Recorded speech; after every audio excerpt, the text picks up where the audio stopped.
Good evening. स्वागत है आप सबों का इस learning channel learning on tube पे। जैसा कि आप सभी को पता है कि भारत की राज्य व्यवस्था एवं शासन सीरीज में आज हम लोग 321 से 360 क्वेश्चंस तक चलेंगे। 320 तक हमने कर लिया था और ये जो क्वेश्चन है ये मेनली प्रधानमंत्री, लोकसभा एवं राज्यसभा से संबंधित प्रश्नों पर आधारित है।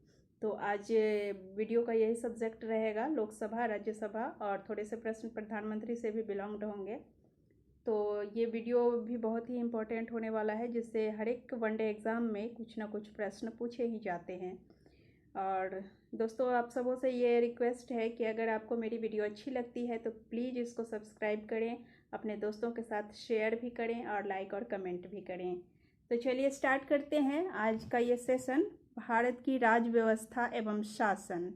ठीक है, और इस सीरीज़ का आज फर्स्ट क्वेश्चन है 321वां क्वेश्चन। इस वीडियो का ये फर्स्ट क्वेश्चन होगा, लेकिन इस सीरीज़ का 321वां क्वेश्चन है। टोटल 1140 के आसपास क्वेश्चंस हम लोग कवर करेंगे इसमें, जिससे कि जितने भी क्वेश्चन पूछे जाते हैं सभी के सभी इंक्लूड कर लिए जाएंगे और कुछ भी छूटने की कोई गुंजाइश नहीं रह जाएगी।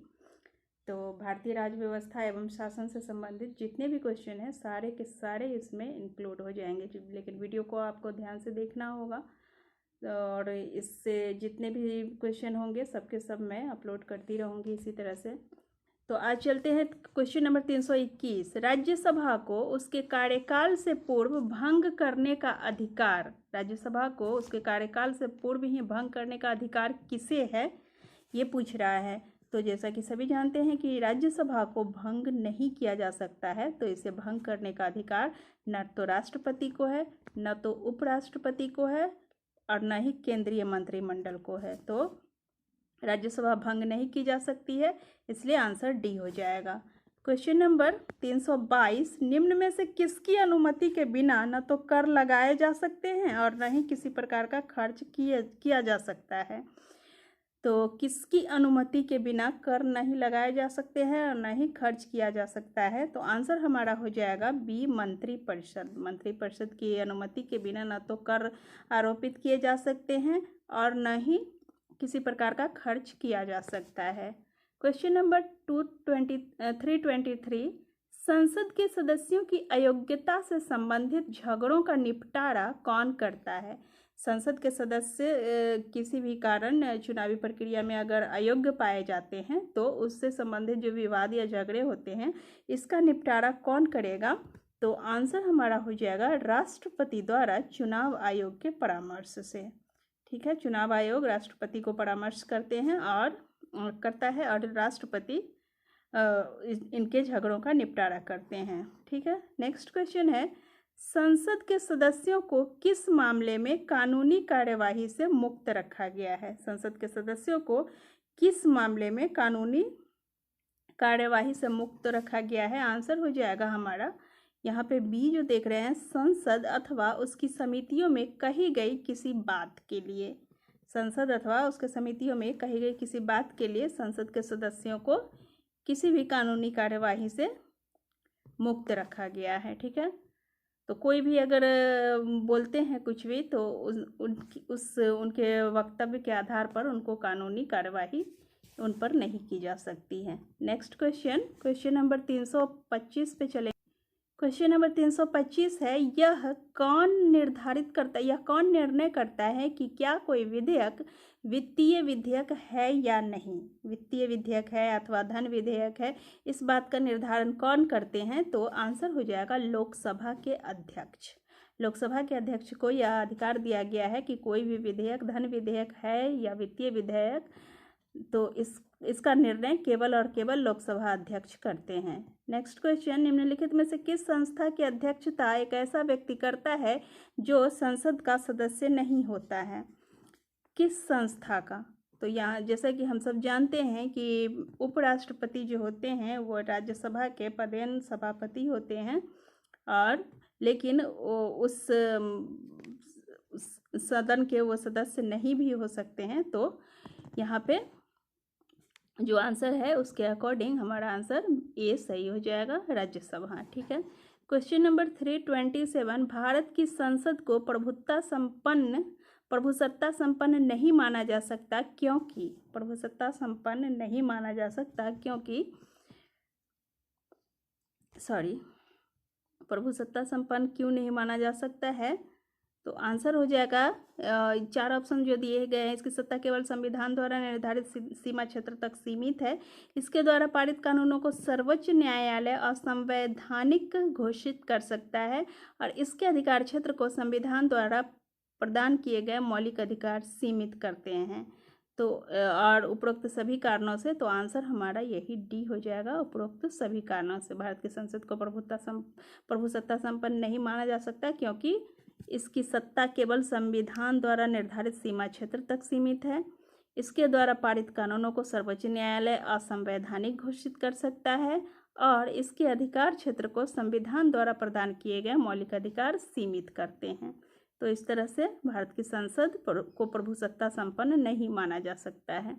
नेक्स्ट क्वेश्चन, यह निर्णय लेने का अंतिम अधिकार किसके पास है कि क्या कोई लोकसभा का सदस्य दल बदल कानून के अंतर्गत अयोग्य घोषित किया जा सकता है? तो इसका निर्णय और इसका अंतिम अधिकार, निर्णय लेने का अंतिम अधिकार केवल और केवल लोकसभा अध्यक्ष को है, यानी कि स्पीकर को है। ठीक है, नेक्स्ट क्वेश्चन चलेंगे। Question number 329। क्वेश्चन नंबर 329 है, संसद के दोनों सदनों में मनोनीत सदस्यों की संख्या अधिक से अधिक कितनी हो सकती है? तो मनोनीत सदस्यों की जो संख्या होती है वह अधिक से अधिक 14 हो सकती है। ठीक है, दोनों सदनों को मिला करके। ठीक है, नेक्स्ट क्वेश्चन, 12 उसके और 2 इसके, कुल मिलाकर के हो गए आपको 12 राज्यसभा के और 2 लोकसभा के, तो ये कुल मिलाकर के 14 हो गए दोनों सदनों को मिलाकर के। ठीक है, नेक्स्ट क्वेश्चन, क्वेश्चन नंबर 330, संसद के दोनों सदनों में किसी विधेयक पर मतभेद होने पर उन्हें दूर करने के लिए दोनों सदनों की संयुक्त बैठक बुलाई जाती है जहां निर्णय बहुमत से लिया जाता है। यदि मतदान में मत एक समान हो तो निर्णय कैसे लिया जाता है? तो जब मत एक समान आते हैं तो निर्णय लेने के लिए यह प्रक्रिया है कि स्पीकर अपने विशेष मत का प्रयोग कर सकता है। जब भी किसी विधेयक पर मतभेद हो और सदन की संयुक्त बैठक बुलाई जाती है तो बहुमत के आधार पर निर्णय तो लिया जाता है, लेकिन कभी कभी ऐसा भी होता है कि मतदान में दोनों तरफ के मत समान ही पड़ते हैं, तो इस तरह से किसी एक पक्ष को तो बहुमत दिलाना होता है, इसलिए स्पीकर अपने विशेष मत का प्रयोग करके आगे बढ़ाते हैं। ठीक है, नेक्स्ट क्वेश्चन है क्वेश्चन नंबर 331, भारतीय संसद की शक्ति पर प्रतिबंधों के बारे में दिए गए निम्न कथनों पर विचार करें। भारतीय संसद की शक्ति पर प्रतिबंध जो लगाए गए हैं उसमें विचार करें। तो पहला कह रहा है, संसद में अधिकतर महत्वपूर्ण कानून राष्ट्रपति की पूर्व अनुमति से ही प्रस्तुत किए जा सकते हैं। संसद को संविधान द्वारा निर्धारित सीमाओं के भीतर कार्य करना पड़ता है और संसद द्वारा बनाए गए कानूनों को यदि वह संविधान के प्रावधानों का उल्लंघन करते हैं तो सर्वोच्च न्यायालय असंवैधानिक घोषित कर सकता है। देखते हैं। और चौथा ऑप्शन है, नागरिकों को प्रदान किए गए मौलिक अधिकार भी संसद की शक्ति पर अंकुश लगाते हैं। तो इसका देखते हैं आंसर क्या है इसका। इसमें हो जाएगा, एक तो नागरिकों को प्रदान किए गए मौलिक अधिकार भी संसद की शक्ति पर अंकुश लगाते हैं, ये तो हो गया सही। और इससे पहले का चलते हैं, देख लेते हैं कौन है। हाँ, संसद में अधिकतर भारतीय संसद की शक्ति पर प्रतिबंध के बारे में जो कथन है, तो संसद में अधिकतर महत्वपूर्ण कानून राष्ट्रपति की पूर्व अनुमति से ही प्रस्तुत किए जा सकते हैं, ऐसा नहीं है, तो ये नहीं होगा। और संसद को संविधान द्वारा निर्धारित सीमाओं के भीतर कार्य करना पड़ता है, ये सही। संसद द्वारा बनाए गए कानूनों को यदि वह संविधान के प्रावधानों का उल्लंघन करते हैं तो सर्वोच्च न्यायालय असंवैधानिक घोषित कर सकता है। इस तरह से हमारा 2, 3 और 4 सही हो जाएगा। तो आंसर हमारा डी हो जाएगा, 2, 3 और 4 सही है। नेक्स्ट क्वेश्चन 332, संसद द्वारा राज्य विधानसभाएं अपने किसी भी सदस्य की सीट को रिक्त घोषित कर सकते हैं यदि वह बिना अनुमति के यदि सदन से वह 60 दिन के लिए अनुपस्थित रहते हैं, पूरे के पूरे 60 दिन अनुपस्थित अगर रहते हैं तो संसद और राज्य विधानसभाएं अपने किसी भी सदस्य की सीट को रिक्त घोषित कर सकते हैं, अर्थात उनकी सदस्यता निर्मूल मानी जा सकती है। ठीक है, नेक्स्ट क्वेश्चन 333, यदि लोकसभा का स्पीकर तथा उप स्पीकर दोनों ही उपलब्ध न हो तो लोकसभा की अध्यक्षता कौन करता है? तो इस स्थिति में लोकसभा को मतलब कि अध्यक्षता करने का अधिकार या फिर संबोधित करने का अधिकार स्पीकर द्वारा घोषित सूची का सदस्य को है, क्योंकि लोकसभा अध्यक्ष अपने स्थान पर किसी अन्य व्यक्ति को कर जाते हैं, अथोराइज्ड कर जाते हैं, जिसके तहत वो जो भी व्यक्ति होता है उस लोकसभा की अध्यक्षता करता है। नेक्स्ट क्वेश्चन है, लोकसभा के किसी भी सदस्य को दल बदल के आधार पर अयोग्य घोषित किया जा सकता है। दल बदल के आधार पर अयोग्य घोषित किया जाता है यदि वह स्वेच्छा से राजनीतिक दल की सदस्यता से त्यागपत्र दे देता है, वह राजनीतिक दल की पूर्व अनुमति के बिना दल द्वारा दिए गए आदेश के विरुद्ध मत देता है अथवा मत का प्रयोग नहीं करता है, और वह दल द्वारा लिए गए निर्णय के विरुद्ध जाता है, और यदि वह उस दल की सदस्यता त्याग कर जिसकी टिकट से उसने चुनाव लड़ा और जीता था किसी अन्य दल में शामिल हो जाता है। तो इस तरह से दल बदल के आधार पर अयोग्य घोषित किया जा सकता है। स्वेच्छा से राजनीतिक दल की सदस्यता से त्यागपत्र दे देने से दल बदल के आधार पर अयोग्य घोषित नहीं किया जा सकता है। ठीक है, नेक्स्ट क्वेश्चन है 335 है अस्थाई यानी प्रोटेम स्पीकर का मुख्य कार्य क्या होता है? स्पीकर की अनुपस्थिति में सदन की कार्यवाही संचालित करता है? नहीं। जब ऐसा प्रतीत हो कि स्पीकर का निर्वाचित होने की संभावना कम है तो वह कार्यकारी स्पीकर के रूप में कार्य करता है? यह भी नहीं होगा। यहाँ पे सी होगा, वह सदस्यों को शपथ दिलाता है तथा जब तक नया स्पीकर नहीं चुन लिया जाता उस पद पर बना रहता है। अभी हाल ही में यह देखा गया था कि प्रोटेम स्पीकर बनाए गए थे और जब तक नए स्पीकर नहीं चुन लिए गए तब तक उन्होंने ही सदन के सदस्यों को शपथ दिलाई थी। नेक्स्ट क्वेश्चन 336, भारतीय संसद की निम्न समितियों में कौन सी वित्तीय समितियां हैं? पहला तो हमारा लोक लेखा समिति वित्तीय समिति है, प्राक्कलन समिति भी वित्तीय समिति है, और सार्वजनिक संस्थान समिति यह भी वित्तीय समिति है। तो ये आंसर हमारा डी हो जाएगा, 1, 2 और 3 सभी। नेक्स्ट क्वेश्चन 337, लोक लेखा समिति अपनी रिपोर्ट किसको प्रस्तुत करती है? तो लोकसभा के अध्यक्ष को अपनी रिपोर्ट सौंपती है लोक लेखा समिति, लोकसभा अध्यक्ष को। ठीक है, अब चलेंगे हम नेक्स्ट क्वेश्चन की ओर। नेक्स्ट क्वेश्चन है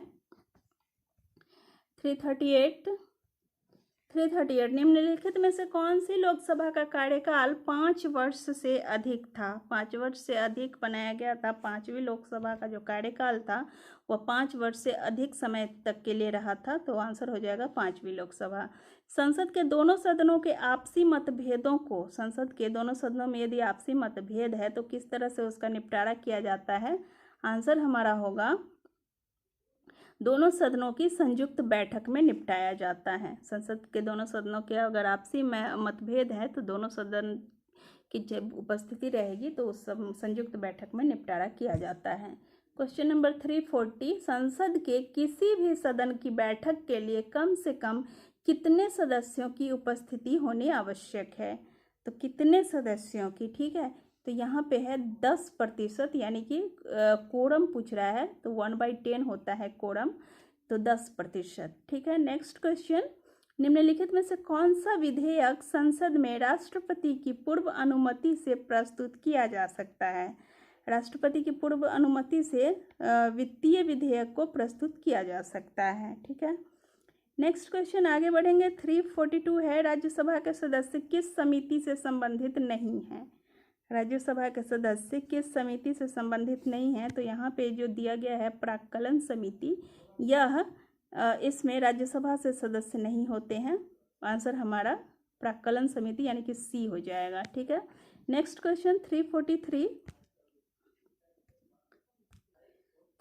है, निम्नलिखित में से कौन लोकसभा का सर्वप्रथम स्पीकर था? लोकसभा का प्रथम अध्यक्ष जो होते हैं, जो क्वेश्चन रहता है आमतौर पे पूछा जाता है, ये क्वेश्चन बहुत ही फेवरेट क्वेश्चन है ये बीपीएससी का। तो ये लोकसभा का सर्वप्रथम स्पीकर जो बनाए गए थे वे थे जीवी मावलंकर। ठीक है, जीवी मावलंकर। नेक्स्ट क्वेश्चन 344, यदि किसी राज्य को लोकसभा में 42 सीटें प्राप्त हैं तो उस राज्य में अनुसूचित जाति के सदस्यों के लिए कितने स्थान सुरक्षित होंगे? तो ये थोड़ा सा ट्विस्टिंग क्वेश्चन है, तो इसमें आंसर हो जाएगा हमारा 7 स्थान। अगर 42 सीटें हैं तो उस राज्य में अनुसूचित जाति के लिए यानी कि एससी के लिए, शेड्यूल कास्ट के लिए लगभग 7 स्थान सुरक्षित करने होंगे। ठीक है, नेक्स्ट क्वेश्चन 345, प्राक्कलन समिति के संबंध में दिए गए निम्न कथनों में कौन से ठीक हैं? प्राक्कलन समिति कह रहा है, इसमें हो जाएगा आंसर हमारा, एक तो ये पहला वाला राज्यसभा का कोई भी सदस्य इससे संबंधित नहीं होता है। ठीक है, प्राक्कलन समिति में, और इसमें कुल मिलाकर के 20 सदस्य नहीं होते, 22 होते हैं, तो ये दूसरा गलत है। इस समिति के सदस्य आनुपातिक प्रतिनिधित्व के सिद्धांत के अनुसार 1 वर्ष के लिए चुने जाते हैं। ठीक है, और इस समिति के सदस्यों में से स्पीकर एक सदस्य को समिति का सभापति मनोनीत करता है, यह भी सही है। तो आंसर हमारा 1, 3 और 4 बी हो जाएगा। ठीक है, और आगे बढ़ेंगे अब हम लोग 346, किस समिति में लोकसभा व राज्यसभा दोनों के सदस्य सम्मिलित होते हैं? लोकसभा और राज्यसभा दोनों के ही सदस्य सम्मिलित होते हैं। ये लोक लेखा समिति और सार्वजनिक संस्थान समिति में लोकसभा और राज्यसभा दोनों से ही सदस्य शामिल रहते हैं। बढ़ेंगे नेक्स्ट क्वेश्चन की ओर। क्वेश्चन नंबर 347 है, नियंत्रक एवं महालेखा परीक्षक किस समिति के मित्र, दार्शनिक और मार्गदर्शक के रूप में कार्य करता है? नियंत्रक और महालेखा परीक्षक जो होता है किस समिति का नियंत्रक भी होता है, मित्र भी होता है, मार्गदर्शक भी होता है और दार्शनिक के रूप में भी होता है? तो वह हो जाएगा लोक लेखा समिति। ठीक है, नेक्स्ट क्वेश्चन, लोकसभा के स्थगन की शक्ति किसके पास है? लोकसभा के स्थगन की समिति हम देखते हैं कि राष्ट्रपति के पास होती है। आंसर हमारा बी हो जाएगा। नेक्स्ट क्वेश्चन 349, उत्तर प्रदेश के बाद निम्नलिखित में से कौन सा राज्य लोकसभा में सबसे अधिक सदस्य भेजता है? तो सबसे ज़्यादा सदस्य यूपी भेजता है, उसके बाद जो है वह महाराष्ट्र का स्थान है। ठीक है, नेक्स्ट क्वेश्चन नंबर 350, नीचे दिया गया कौन सा कथन सही नहीं है? जो सही नहीं है उसे ढूंढना है। तो लोकसभा के भंग होने पर सभी विचाराधीन विधेयक अपने आप समाप्त हो जाते हैं, और यह तो सही है, तो टिक लगाते चलते हैं, यह सही है। लोकसभा के भंग होने पर कोई भी विधेयक जिसे लोकसभा पारित कर चुकी है तथा राज्यसभा के विचाराधीन है अपने आप समाप्त हो जाते हैं, बिल्कुल। और लोकसभा के भंग होने पर कोई भी विधेयक जो राज्यसभा के पास विचार हेतु पड़ा है परंतु लोकसभा उसे पारित कर चुकी है समाप्त नहीं होता है। ठीक है, यह भी सही है। तो कौन सा नहीं होगा वह ढूंढना है, तो ये डी नहीं होगा, हमारा आंसर डी हो जाएगा। लोकसभा के भंग होने पर यदि कोई विधेयक राज्यसभा के पास पड़ा है परंतु अभी तक लोकसभा द्वारा पारित नहीं किया गया है तो समाप्त हो जाएगा। ठीक है, यह गलत है कि कौन सा सही नहीं है यह पूछ रहा है, तो यह सही नहीं है। नेक्स्ट क्वेश्चन की ओर चलते हैं। क्वेश्चन नंबर 351, यदि लोकसभा का स्पीकर त्यागपत्र देना चाहता है तो उसे अपना त्यागपत्र किसे संबोधित करना चाहिए? तो आंसर हो जाएगा लोकसभा के उपाध्यक्ष को। लोकसभा के उपाध्यक्ष को लोकसभा का स्पीकर अपना त्यागपत्र सौंपता है। नेक्स्ट क्वेश्चन नंबर 352, निम्नलिखित कथनों में से कौन सा कथन त्रिशंकु संसद का सही विवरण देता है? त्रिशंकु संसद त्रिशंकु संसद एक ऐसा संसद होता है जिसमें किसी भी दल को स्पष्ट बहुमत प्राप्त नहीं होता है, ठीक है, इसीलिए इसको त्रिशंकु संसद कहा जाता है। तो आंसर हमारा ए हो जाएगा। निम्नलिखित में से कौन लोकसभा का संरक्षक माना जाता है? लोकसभा का संरक्षक जो होते हैं वह स्पीकर माने जाते हैं, स्पीकर, ठीक है। नेक्स्ट क्वेश्चन 354, निम्नलिखित में से कौन सा कथन सही है? कौन सा कथन सही है? राज्यसभा का सभापति राज्यसभा के निर्वाचित सदस्यों द्वारा चुना जाता है, तो यह तो होगा नहीं। राज्यसभा का सभापति जो उपराष्ट्रपति होते हैं और यह निर्वाचित सदस्यों द्वारा चुने नहीं जाते हैं। राज्यसभा का सभापति संसद के दोनों सदनों की संयुक्त बैठक की अध्यक्षता करता है, यह भी नहीं होगा। नेक्स्ट आगे बढ़ते हैं। सी और डी क्या है? उपराष्ट्रपति का निर्वाचन उसी निर्वाचन मंडल द्वारा किया जाता है जो राष्ट्रपति का निर्वाचन करता है, तो यह भी नहीं होगा, यह भी नहीं होगा, यह भी नहीं होगा। और एक मिनट, इसको एडजस्ट करना है, ठीक है। और संसद के दोनों सदनों के मनोनीत सदस्य उपराष्ट्रपति के चुनाव में तो भाग लेते हैं परंतु राष्ट्रपति के चुनाव में भाग नहीं लेते हैं, तो आंसर हमारा यही डी हो जाएगा और बाकी सारे के सारे गलत हैं। नेक्स्ट क्वेश्चन 355, 1993 में गठित 17 स्थायी समितियों में से 1993 में 17 स्थायी समितियों का गठन किया गया था, उसमें से 6 का गठन राज्यसभा के अध्यक्ष तथा 11 का गठन लोकसभा के स्पीकर द्वारा किया जाता है। 6 का गठन राज्यसभा के अध्यक्ष करते हैं और बाकी के 11 का गठन लोकसभा के अध्यक्ष करते हैं।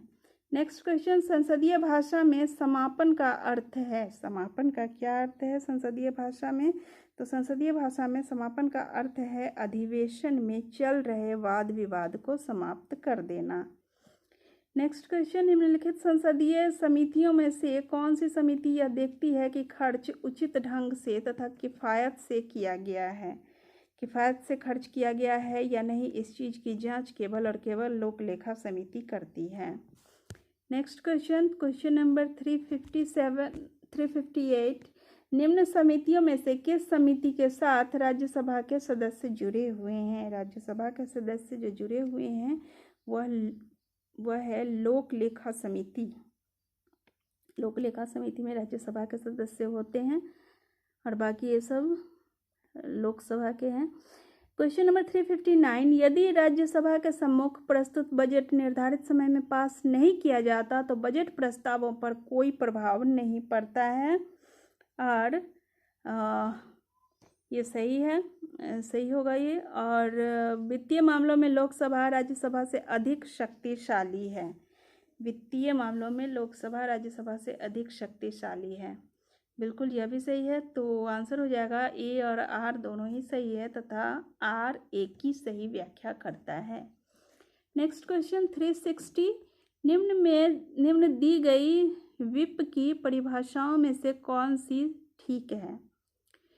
विप की परिभाषा क्या है? एक ऐसी परिस्थिति जिसमें राजनीतिक दल के सभी सदस्य संसद में उपस्थित होते हैं परंतु उनके लिए मतदान में भाग लेना आवश्यक नहीं है, यह नहीं होगा।